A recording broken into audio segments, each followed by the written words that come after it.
ఓం నమశివాయ. శ్రీశైల మల్లికార్జున మేడారం సమ్మక్క సారక్క చిలుకూరు బాలాజీ స్వామి. ఓం నమశివాయ. గోపురం టీవీ చూసేవాళ్ళ పరీక్షలందరికీ నమస్కారం. నా పేరు రామ్ శాస్త్రి. చిలుక జోషం అంటండి ఆ కాలంలో ఉంది, ఇప్పుడు గుడుక ఉంది, ఇక ముందు గుడుక నడుస్తుంది. చిలుక జోషం అంటే నిజముందండి, నమ్మండి, వినండి. మార్చి నెల 8 నుంచి 15 తారీఖు వరకు 12 రాశుల మీద ఈ రాశి మీద గురుబలం ఎట్లా ఉంది, ఈ రాశి మీద శని బలం ఎంత ఉంది, మంచి ఎంత, చెడు ఎంత, లాభం ఎంత, లుక్సాన్ ఎంత చెప్తా వినండి. చిలకమ్మ మీనం రాశి వాళ్ళ జ్యోతిష్, మీనం రాశి వాళ్ళ భవిష్యవాణి, మీనం రాశి వాళ్ళ గణితవాణి చిలకమ్మ. మీనం రాశి వాళ్ళ జ్యోతిష్ చిలక ఇక్కడ దా.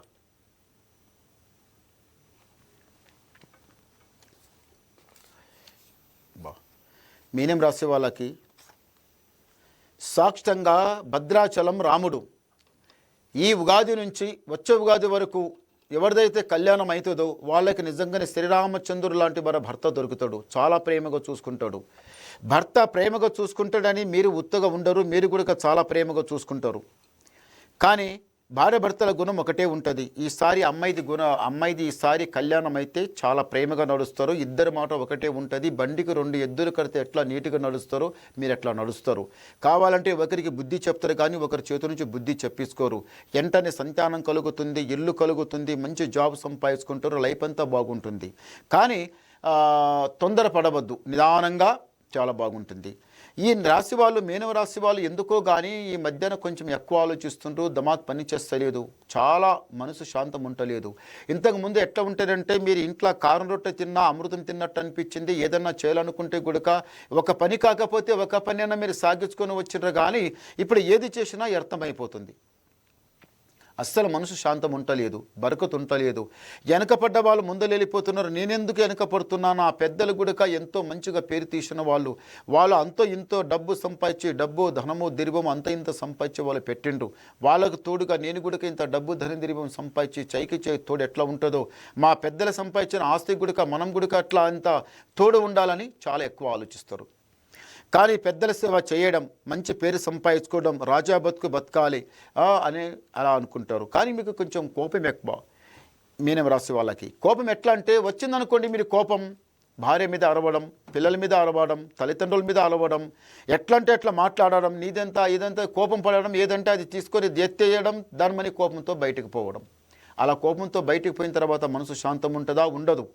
ఇంట్లో నుంచి బయటకు కోపంతో వెళ్ళిన తర్వాత పని చేసేటోళ్ళు ఉంటారు, దోస్తులే ఉంటారు, స్నేహితులు ఉంటారు, పని చేసే దగ్గర 10 మంది ఉంటారు. ఆ వాళ్ళకి ఇక్కడ ఇంట్లో కోపం పడి తినకుండా రోసంతో బయటకు వచ్చిన తర్వాత వాళ్ళకి ఎట్లా ఉంటుంది? అప్పుడు నీదెంత నాదెంత, నీదెంత నాదెంత. వాళ్ళు ఏమనుకుంటారు? ఇదేం రా నాయన, ఇదేం బాధ అయినది, ఈయన అనవసరంగా మాకు ఇట్లా తిడుతుండ్రు, అనవసరంగా మా మీద కోపం పడుతుంటే నీ పని వద్దు, నీ వద్దని వాడు బయటికి వెళ్ళిపోవడం, మళ్ళీ ఇంకా కోపం రావడం. మళ్ళీ ఇంటికి వచ్చిన తర్వాత కోపంతో బయటికి వెళ్ళిన తర్వాత మళ్ళీ నిదానంగా వస్తాడా ఇంటికి, ఇంకింత కోపం మీద వస్తాడైనా. అమ్మాయి అయినా అబ్బాయి అయినా ఎవరైనా కానీ మీనం రాశి వాళ్ళు కోపంతో ఇంటికి వచ్చిండ్రా అనుకోండి, వచ్చిన తర్వాత ఇక ఎట్లా ఉంటుంది ఆ కోపం? పెద్దల మీద అరవడం, పిల్లల మీద అరవడం, భార్య మీద అరవడం అట్లా ఉంటుంది. అరిచిన తర్వాత ఈ కోపం వచ్చే ఇక ఎట్లా అంటే అట్లా మాట మీద మాట పెరిగిన తర్వాత లొల్లి అయ్యే, పెద్దగా అయ్యే, దాని మీద కోపం వచ్చిన తర్వాత తన కోపం తన మీదనే తిరిగిన తర్వాత అప్పుడు ఏం చేస్తారు? అలా ప్రాణాలు పోగొట్టుకున్న వాళ్ళు చాలామంది ఉన్నారు. కొట్లాడుకొని నీదెంత నాదింత అనుకోని రోసానికి కత్తి మింగితే కడుపు చేరుతుంది, ప్రాణం పోతుంది, నష్టమవుతుంది, కష్టం వస్తుంది. అలా చేసుకోండి. తెలివి గల వాళ్ళు అప్పుడు ఎట్లా చేయరు, తెలివిలో ఉన్నలే ఇలాంటి పని చేసుకుంటారు.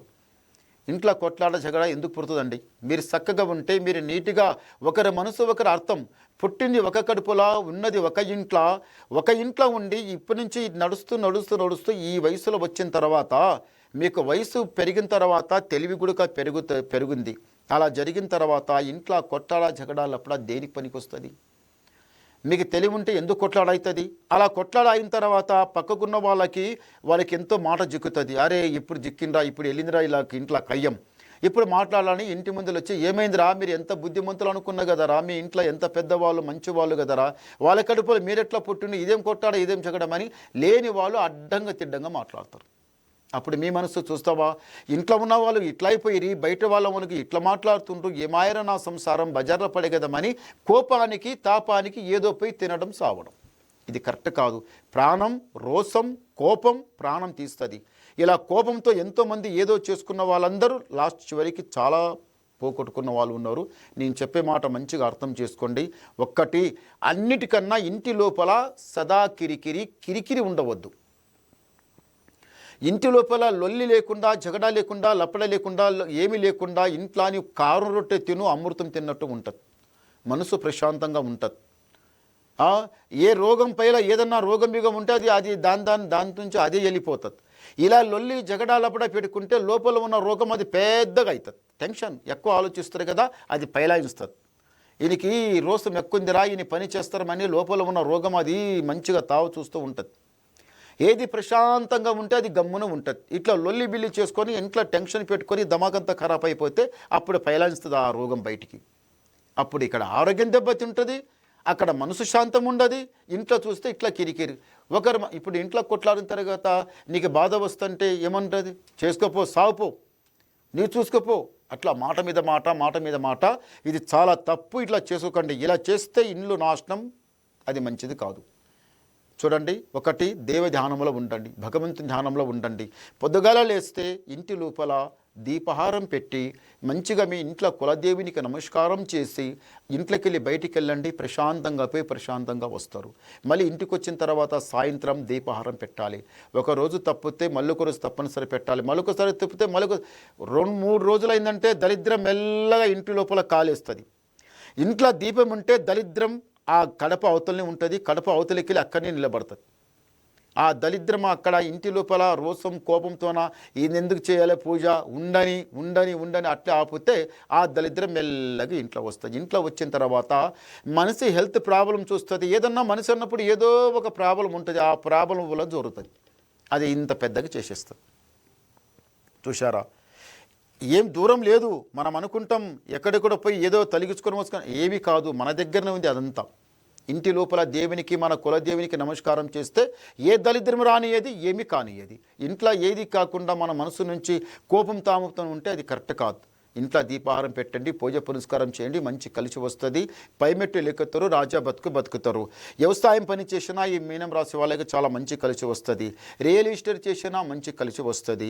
ఇల్లు కట్టాలనుకున్నా, కట్టిన ఇల్లు కొనాలనుకున్నా మంచి కలిసి వస్తుంది. ఇంటిలో ఇంత పొలం ఉంది, జాగా ఉంది, పొలం ఉంది, ఆ పొలం పక్కన మళ్ళీ ఒక పొలం కొనాలి, ఇంకో కొంత జాగా కొనాలనుకున్న వాళ్ళు కూడా తప్పనిసరి కొంటారు. రాజకీయంలో వెళ్ళిన వాళ్ళు కూడా ఈ మీనం రాశి వాళ్ళు పైకి గ్యారంటీగా మీరు పైకి వస్తారు. ఒక్కొక్క మెట్టు లొక్కుతారు. అందరూ నమ్మినట్టే ఉంటారు. ఒకరికి మీరు చెడగొట్టారు, మీకు ఒకరు చెడగొట్టారు. అందరూ ఒకటే ఐకమత్యంగా నడుస్తారు. రాజా బతుకుతారు, సుఖంగా సంతోషంగానే ఉంటారు.